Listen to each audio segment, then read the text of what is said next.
Это радио Крым Реалии, с вами Александр Янковский. Приветствую всех, кто слушает нас в это время суток. И небольшая предыстория. 25 ноября 2018 года российские военные у берегов Крыма таранили, обстреляли и захватили 3 корабля военно-морских сил Украины: катера «Бердянск», «Никополь» и буксир «Яны-Капу», которые направлялись тогда из Одессы в Мариуполь. А российские суды тогда в Крыму арестовали 24 украинских военных. И вот сейчас продолжается рассмотрение этого судебного дела в Москве уже непосредственно. Сегодня суд должен был избрать им продление меры пресечения. Далее об этом судебном деле будем говорить с адвокатом украинских моряков, российским адвокатом Николаем Полозовым. Николай, приветствую вас. Здравствуйте. Николай, вот к этому моменту известно уже о продлении срока задержания под стражей, содержания под стражей для абсолютно всех 24 украинских моряков? Да, это так. Сегодня Лефортовский районный суд силами 3 судей рассмотрел в 6 судебных заседаниях ходатайство следователя о продлении срока содержания под стражей в отношении 24 военнопленных моряков и удовлетворил все эти ходатайства, несмотря на возражения защиты, тем самым продлив срок содержания под стражей до конца июля в отношении всех военнопленных. Николай, скажите, перед судебным этим заседанием, насколько я понимаю, защита просила, чтобы заседание было открытым, да, то есть чтобы можно было его фиксировать. Но суд не пошел на это. Чем мотивировал? Ну, основное, скажем так, основание для закрытия судебного заседания послужило так называемое тайное следствие. То есть следователь заявил, что могут быть озвучены какие-то факты, имеющие отношение к предварительному расследованию, которые не должна услышать публика, и суд с этой позиции согласился. Ну, на мой взгляд, абсолютно формальный подход, потому что одним из принципов основных судопроизводства является гласность. А вопрос тайны следствия, он не конкретизирован, непонятно, какие именно сведения, сообщенные следователям, могут считаться тайной, а могут не считаться тайной. Об этом мы говорили суду. Но здесь важно понимать, что все эти процессы, они идут по заранее подготовленному сценарию. То есть фактически и следователи, и судьи лишь отыгрывают те роли, которые заранее выписаны для них. Николай, скажите, а почему одним морякам продлили до 24 июля, а 3 до 26 июля срок содержания под стражей? Дело в том, что когда избирали меру пресечения в отношении всех военнопленных еще в Крыму в ноябре 2018 года, в отношении 3 военнопленных моряков адвокаты по назначению не подавали апелляционные жалобы. И, соответственно, срок содержания под стражей при последующем продлении увеличился на 2 дня из-за того, что суды, скажем так, суды продлевают по месяцам, вот, конкретно, а не до какого-то числа. И вот эта вот разница с неподачей жалобы послужила основанием появления 2-дневной разницы. Николай, еще один вопрос. Насколько я понимаю, ведь само рассмотрение этого дела по существу оно еще не началось. Нет, идет предварительное расследование. Срок предварительного следствия продлен до 25 августа этого года. Таким образом, нам предстоит еще завершение предварительного следствия, затем стадия ознакомления с материалами уголовного дела, утверждение обвинительного заключения. Так, у нас что-то со связью с Николаем Полозовым. Николай, мы вас не слышим. Так, мы попробуем еще раз перенабрать Николая Полозова, российского адвоката украинских моряков, которым сегодня российский суд в Лефортовский, этот районный суд Москвы, он определял содержание, дату содержания их под стражей, продлевал. До 24-го продлил и до 26 июля. И вот как сейчас сказал Николай Полозов, российский адвокат военнопленных украинских, которые пребывают сейчас, находятся в Москве не по своей воле, и следствие, предварительное следствие, будет длиться еще практически до конца августа. То есть, скорее всего, ожидается в конце июля еще один суд, которым на котором, наверное, будет рассматриваться, вот по этой логике, будет рассматриваться срок еще продления нахождения под стражей для всех украинских моряков. Сегодня мы хотели бы также еще обсудить, помимо непосредственно вот этого процесса судебного, который происходит в Москве, еще один момент. 16 апреля президент Украины Петр Порошенко сообщил, что Украина обратилась в Международный трибунал по морскому праву с просьбой принять временные меры в отношении России для освобождения захваченных украинских моряков и судов. Об этом в Фейсбуке 16 апреля было написано на странице президента Украины Петра Порошенко. Цитирую: «Сегодня по моему поручению Министерство иностранных дел дополнительно обращается в Международный трибунал по морскому праву с запросом для принятия принудительных мер к российской стороне для освобождения украинских моряков», написал он. И Порошенко подчеркнул, что украинская сторона рассчитывает на то, что уже через считанные недели суд обяжет Россию освободить украинских моряков и украинские корабли, а действия Москвы будут признаны неправомерными. Именно такие решения приближают освобождение наших моряков, как и других наших граждан, а также делают неизбежным привлечение России к международной правовой ответственности, подчеркнул Порошенко.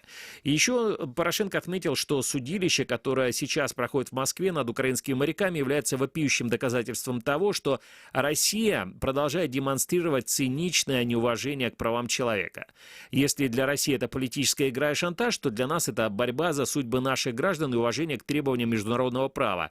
Как бы ни кичился агрессор, его действия уже надежно скованы принятыми нами мерами. Это и дипломатическое давление, и запущенные процедуры ЕСПЧ, и механизм принудительного урегулирования спора в соответствии с Конвенцией ООН по морскому праву», написал Петр Порошенко. И также добавил, что России все еще есть шанс освободить захваченных моряков и корабли, не дожидаясь формального признания совершенного Кремлем международного преступления.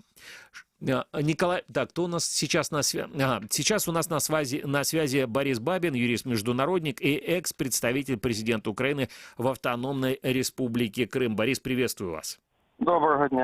Борис, но ваша оценка подачи украинского иска в этот международный трибунал по морскому праву с просьбой принять временные меры в отношении России для освобождения захваченных украинских моряков и судов.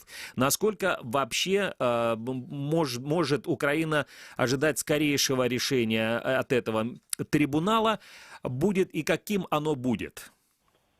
По-перше, те, що щось було необхідно подавати, спробувати подати у трибунал, всі казали ще у листопаді 2018 року, одразу після захоплення моряків і суден, їх протиправного утримання Росією. Водночас, з незрозумілих причин, це не було зроблено тоді, а робиться зараз, за 2-3 дні перед другим туром президентських виборів. І це дуже сумно, насправді, бо право і міжнародні відносини, і права людини, на жаль, стають заручниками політичних питань чи політичних амбіцій. Це погано. Але з іншого боку, добре, що хоч загалом ми це зробили, хоч з запізненням на відповідний місяць. Чи буде ця ситуація виграшною? Відверто кажучи, я не хочу давати точний прогноз, бо є різні фактори і відповідні застереження, які і Україна, і Російська Федерація робила щодо обов'язковості рішень цього трибуналу. Є різні процедури в цьому трибуналі. Є також різні форми подачі вимог в цей трибунал. Ми не знаємо, що саме зробив наш поважний МЗС, що саме він підготував за півроку, сподіваюся, що напруженої роботи.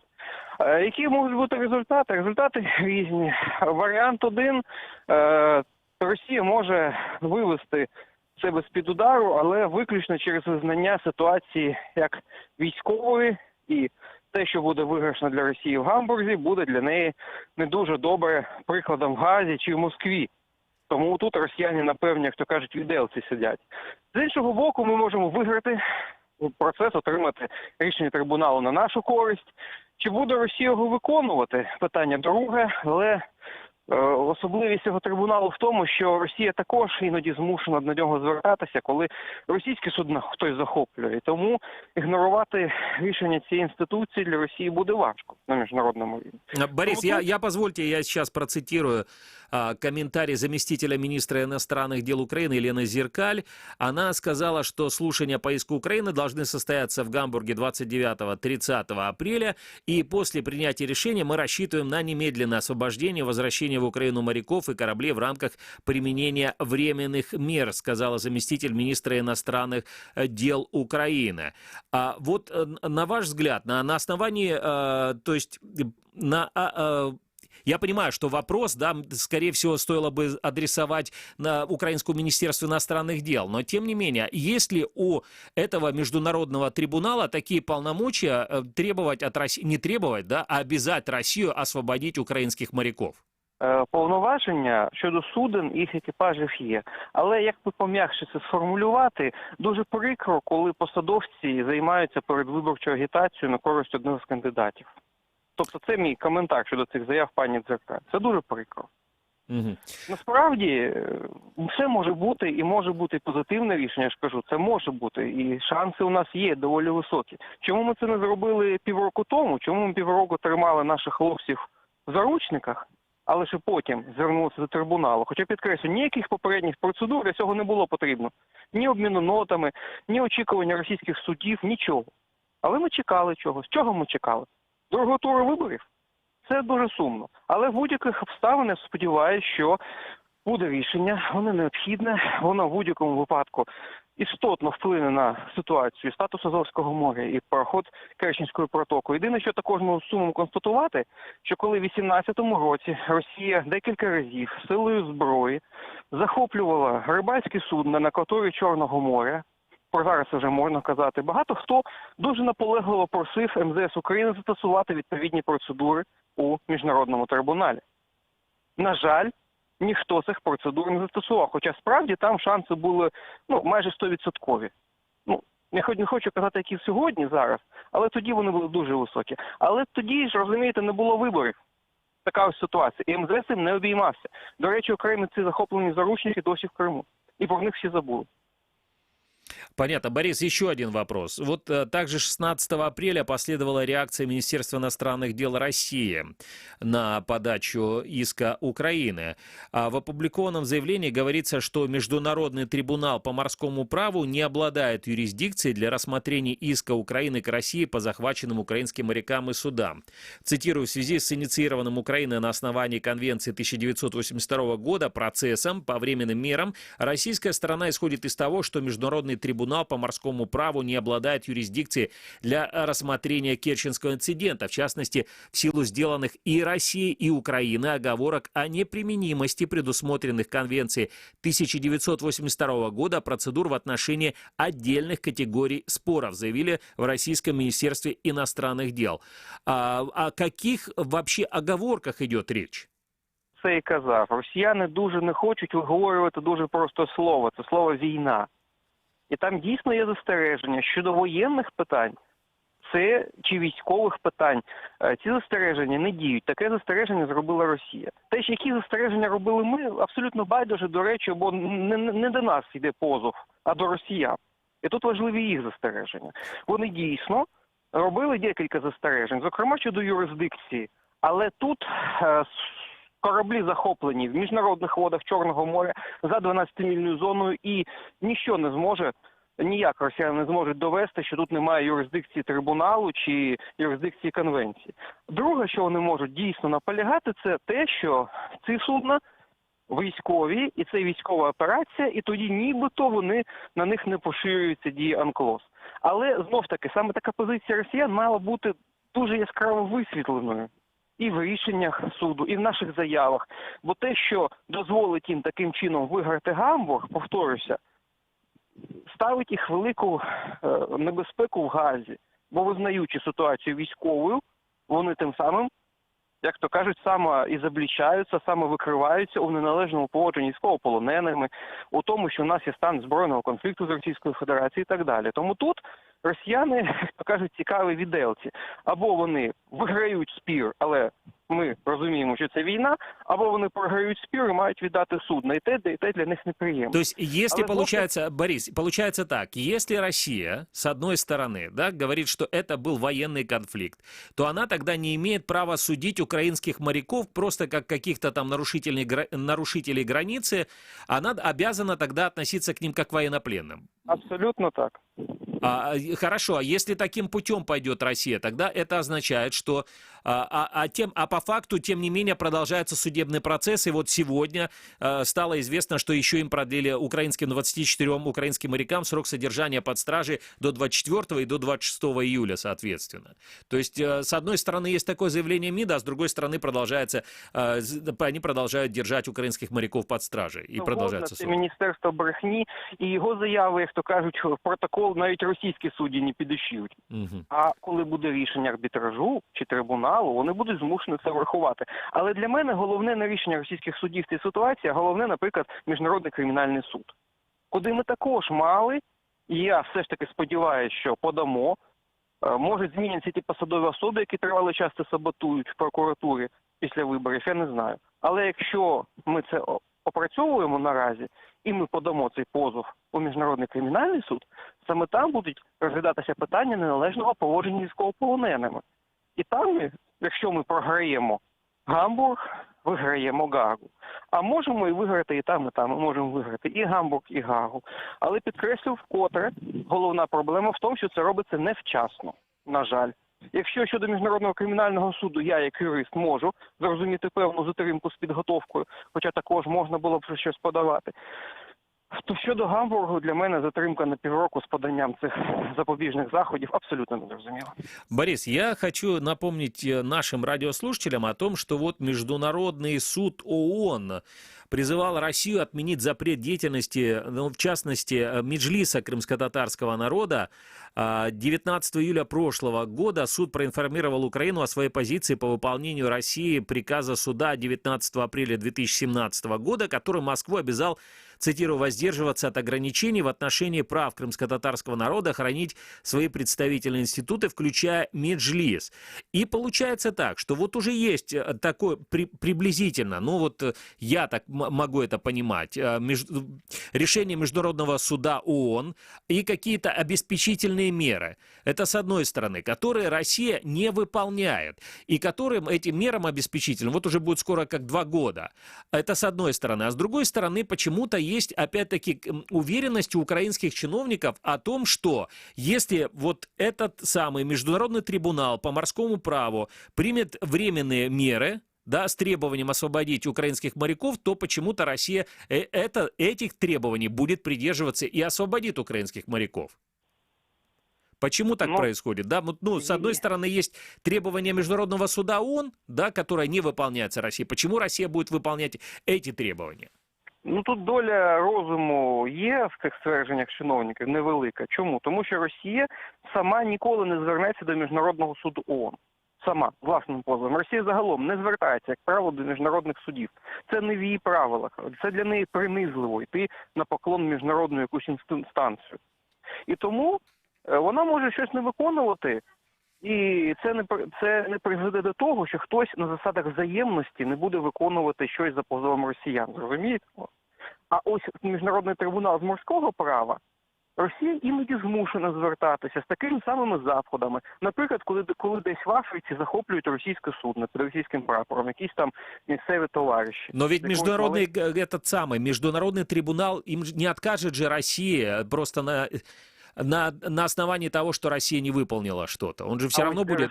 Міжнародний трибунал не відмовить, а держава, яка утримує, відмовить. Вона скаже, ви ж не виконуєте рішення цього трибуналу. Чому ми маємо їх виконувати щодо вас? І буде права. Угу. Понятно. Борис, еще один вопрос. На ваш взгляд, имеет ли, если имеет, какие рычаги имеет Украина для того, чтобы заставить Россию выполнить хотя бы одно из этих решений?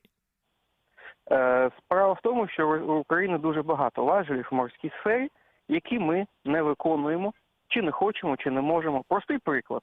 У 2017 році Україна запровадила санкції проти російського морського реєстру судноплавства. Це були дуже болісні санкції для Росії, але через декілька місяців за дивним здвігом обставин, указом президента Петра Порошенка, ці санкції були частково зняті з цієї крупної російської компанії, яка сьогодні безперешкодно працює в Одесі, Іллічівську, і Маріуполі, список великий. Тобто це приклад того, що ми можемо робити, але, очевидь, не хочемо. Усі, як то кажуть, хто в темі, знають, які самі бізнесмени це лобіювали, наприклад. Понятно. То есть это вопрос не только, да, не только в международных каких-то санкциях и в международном давлении. Это то, что может сделать непосредственно государство Украина и делалось. Ні, питання в тому, що якщо ми не можемо щось зробити чи не хочемо щось зробити на національному рівні, ми дуже важко просити когось іншого це робити за нас. Якщо ми з росіянами щорічно підписуємо протоколи про розподіл риби на Азовському морі, як ми можемо загалом когось просити про якісь азовські санкції? Коли всі кажуть, хлопці, ви спочатку самі припиніть цю ганебну практику торгівлі державою в обмін на тюльку, а потім щось там від нас очікуєте. Так само і тут. Головне почати з себе, а потім просити когось щось зробити. Спасибо.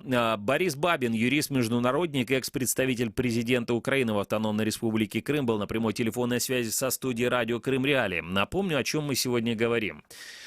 Сегодня российский суд в Москве продлил меру пресечения захваченным в плен 25 ноября 2018 года 24 украинским морякам до 24 и 26 июля. Большинству до 24 июля, но еще троим до 26 июля.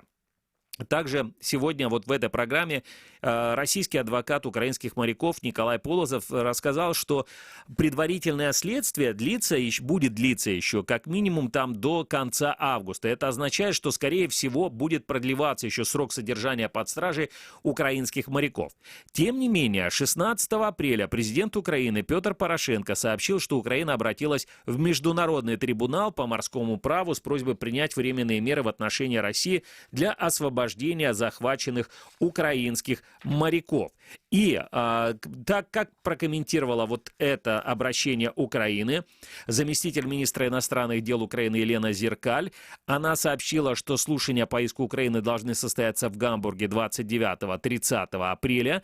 И согласно процедуре слушания по иску Украины Международный трибунал по морскому праву по поводу немедленного освобождения 3 украинских военных судов и 24 членов их экипажей состоятся через 2 недели, 29-30 апреля. По ее словам, после слушаний на вынесение решения нужны еще 2 недели, однако российская сторона может попытаться затягивать начало слушаний из-за пасхальных праздников, но слушания не отложат позже, чем на 2-3 мая. После принятия решения мы рассчитываем на немедленное освобождение и возвращение в Украину моряков и кораблей в рамках применения временных мер, сказала заместитель министра иностранных дел Украины Елена Зеркаль. Вот об этом мы сегодня и говорим. Каким будет решение этого международного трибунала и насколько Россия вообще в состоянии выполнить это решение. Имеется в виду, насколько есть желание у России, насколько обязательным будет решение такого международного трибунала для России. Этот вопрос я адресую юристу-международнику, бывшему судье Международного уголовного суда Владимиру Василенко. Здравствуйте. Добрый день. Скажите, на ваш взгляд, насколько велика вероятность, что Международный трибунал по морскому праву действительно примет вот такие меры, временные меры в отношении России, обяжет немедленно освободить украинских моряков, задержанных еще 25 ноября 2018 года? Перш за все, я хотів би наголосити на тому, що ця справа, що стосується захоплення українських моряків і трактування їх дій як просто кримінального злочину, вона є не вкладається в ніякі рамки. Між Україною і Росією іде війна, яку розв'язала Росія. І ясно, що події, які розгорнулися в Азовському морі, це епізод цієї війни. І під час війни захоплення військовослужбовців якоюсь одною стороною кваліфікується завжди як статус цих військовослужбовців, які захопила одна з воюючих сторін, є статусом військовополонених, відповідно до всіх норм міжнародного права. Що стосується міжнародного трибуналу з морського права, то у мене є сумнів в тому, що трибунал з морського права взагалі визнає свою юрисдикцію в цій справі. Оскільки тут йдеться не про відносини в умовах миру, а відносини в умовах війни, і тут йдеться про застосування норм міжнародного гуманітарного права, а не норм морського права. Але навіть якщо Міжнародний трибунал з морського права в Гамбурзі винесе позитивне рішення на користь України, то Росія просто не буде виконувати це рішення.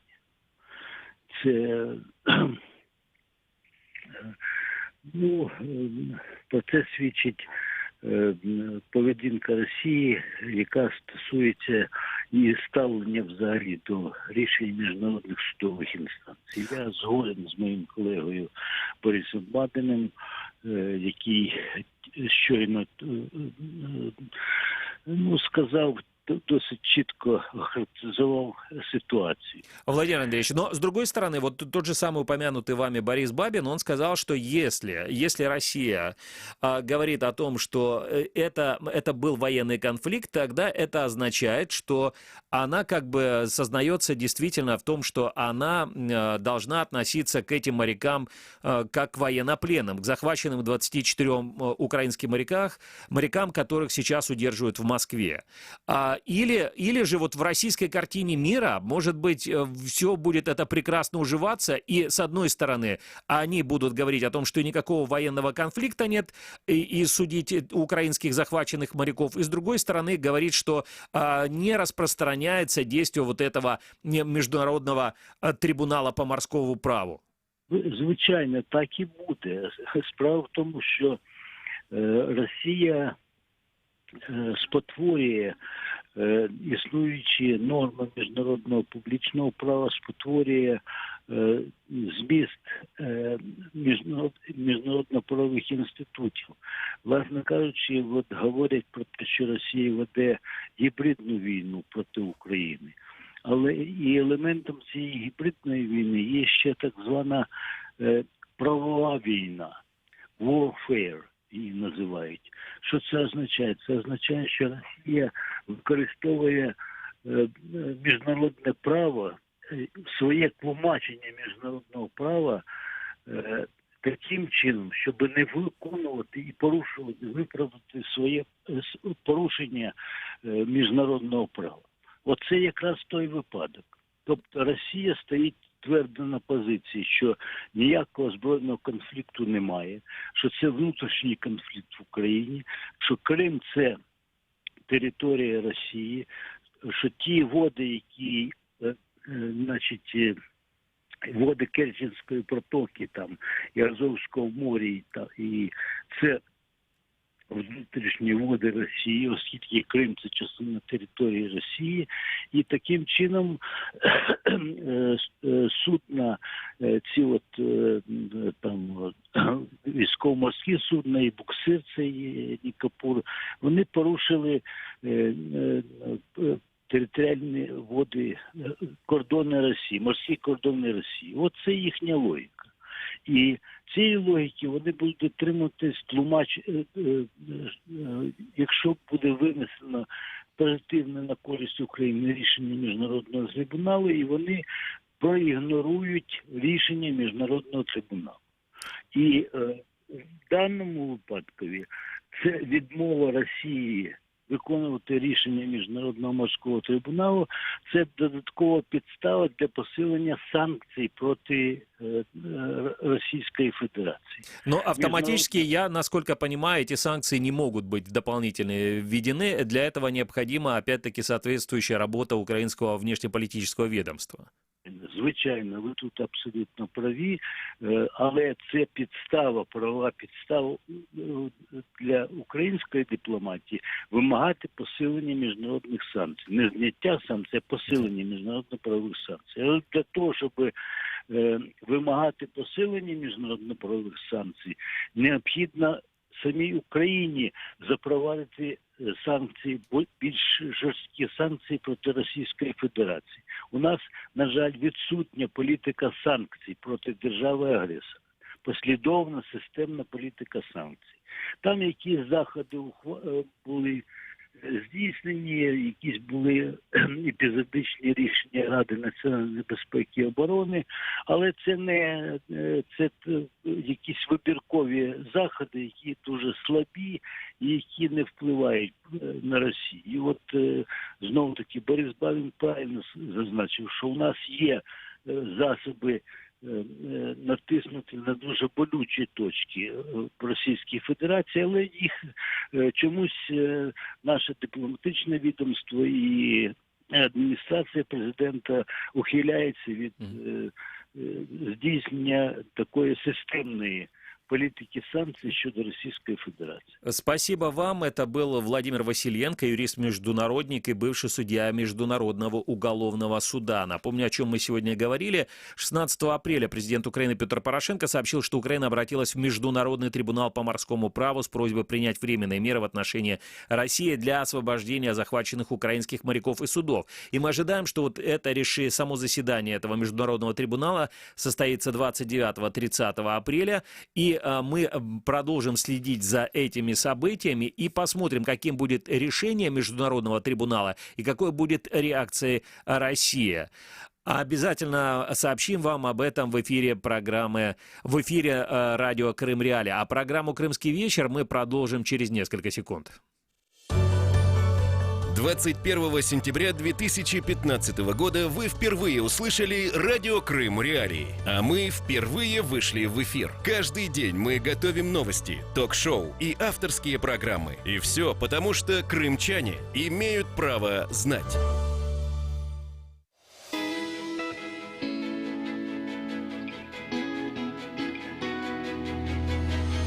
Крымский вечер с радио Крым Реалии. Это радио Крым Реалии. С вами Александр Янковский и Станислав Юрченко. Напомню, что мы работаем в прямом эфире, программа «Крымский вечер». И далее будем говорить вам, рассказывать вам о том, что ожидает полуостров в ближайшие дни. Итак, есть одна замечательная новость завтрашнего дня. В Крыму может подешеветь бензин. По крайней мере, председатель правительства Российской Федерации Дмитрий Медведев дал поручение разработать меры по снижению цен на горючесмазочные материалы на аннексированном полуострове. Об этом он сообщил во время отчета о работе правительства за 2018 год в Российской Государственной Думе. До 15 мая российский премьер-министр ждет реальных предложений по снижению цен. Гнуть, Александр, что они могут сделать? Предложить снизить.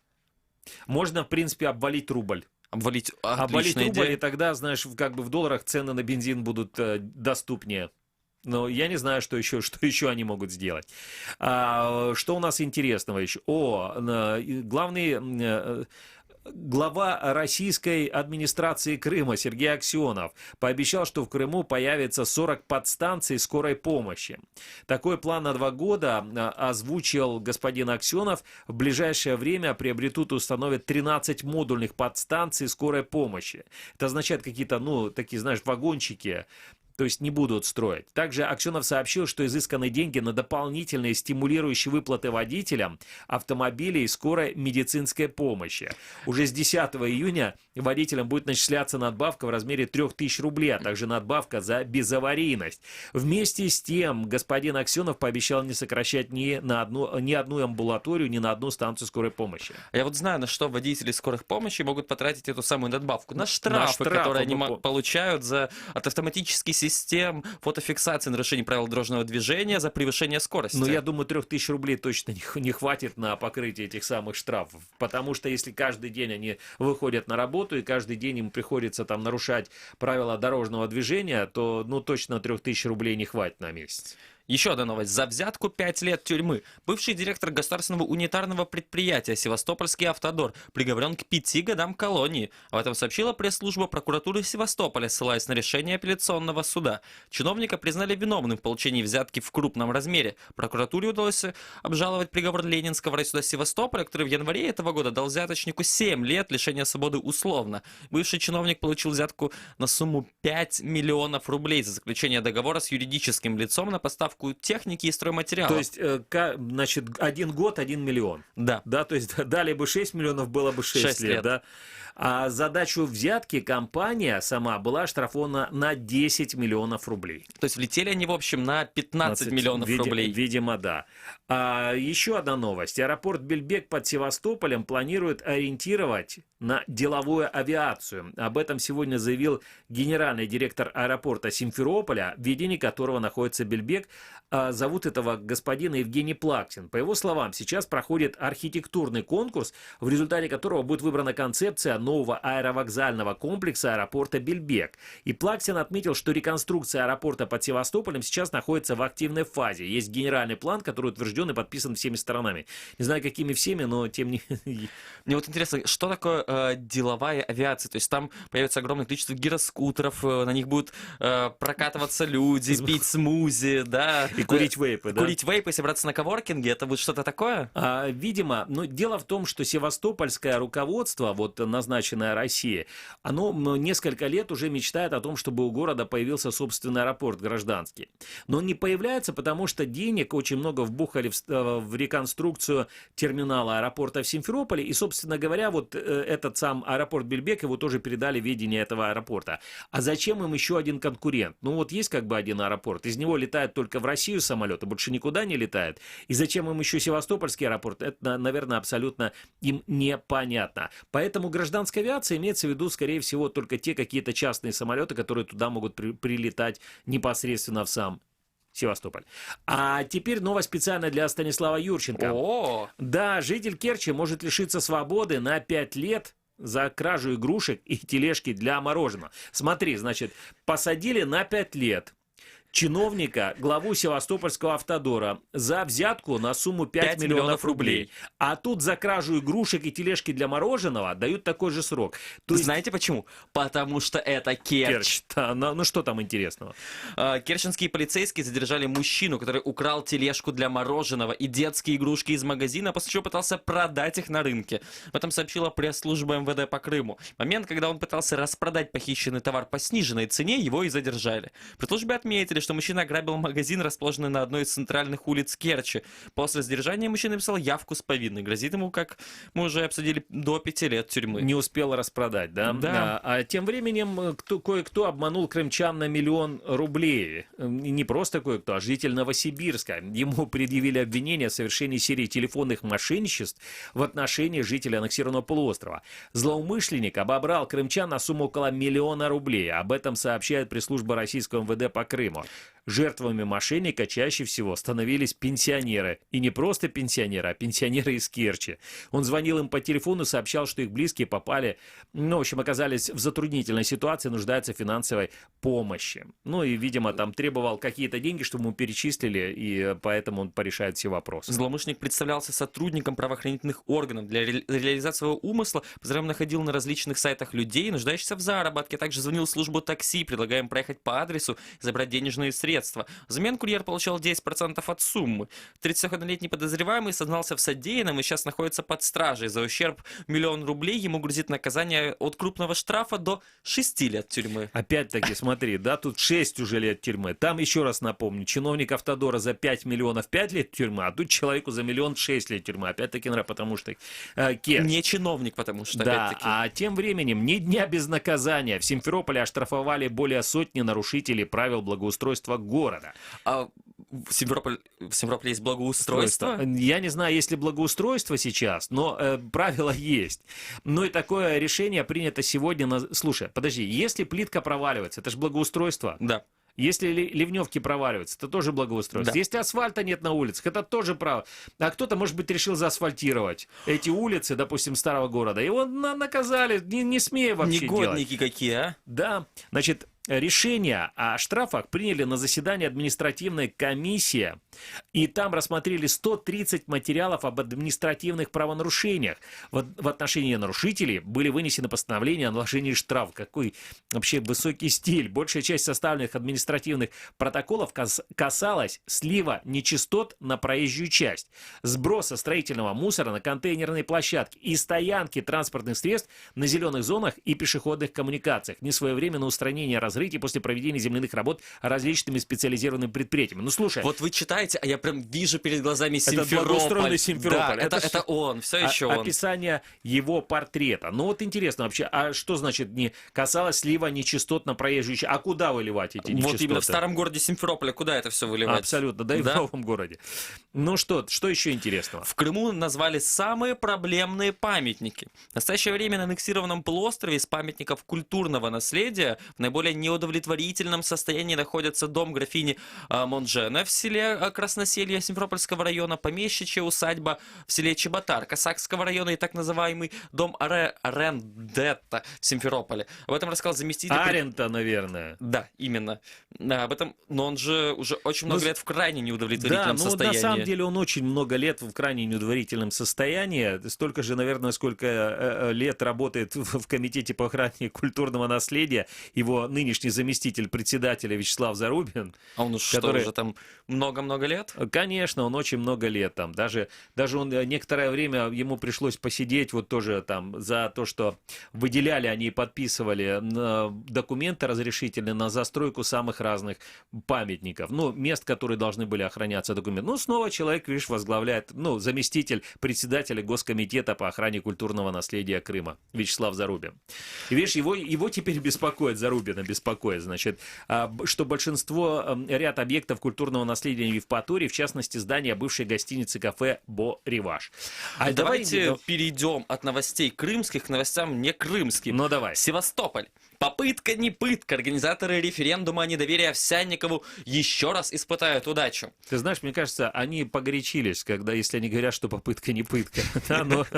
Сегодня группа активистов во второй раз сдала документы в избирком. Об этом сообщил представитель инициативной группы, член Общественной палаты Севастополя Алексей Процко. Помимо недоверия, инициаторы плебисцита хотят и отставки симферопольского губернатора. В первый раз 19 февраля документы вернулись в связи с ошибками в написании фамилий и дат рождения участников инициативной группы. Если документы не будут противоречить закону, Севизбирком перенаправит инициативу в Заксобрание, которое должно будет рассмотреть ее в течение 20 дней. Если документы на референдум соответствуют букве закона, отказать его проведении депутаты не могут. Об этом ранее говорил спикер Законодательного собрания Екатерина Алтабаева. Инициаторам необходимо собрать 2% подписей избирателей, это около 7 тысяч подписей на весь Севастополь. Ну, а я знаю, где проведут ближайшую субботу севастопольские чиновники. Дмитрий Овсянников, знаешь, в принципе, как Моисей выведет из Севастополя, я не знаю, будет водить ли он их 40 лет или нет, но он собирается вывести членов правительства в поход. Он пройдет, и в поход он их отправит 20 апреля по скальному маршруту Виа Феррата. Объявление было сделано на сегодняшнем заседании российского правительства, передает Новый Севастополь. И напомню, первый поход членов российского правительства Севастополя состоялся в ноябре прошлого года.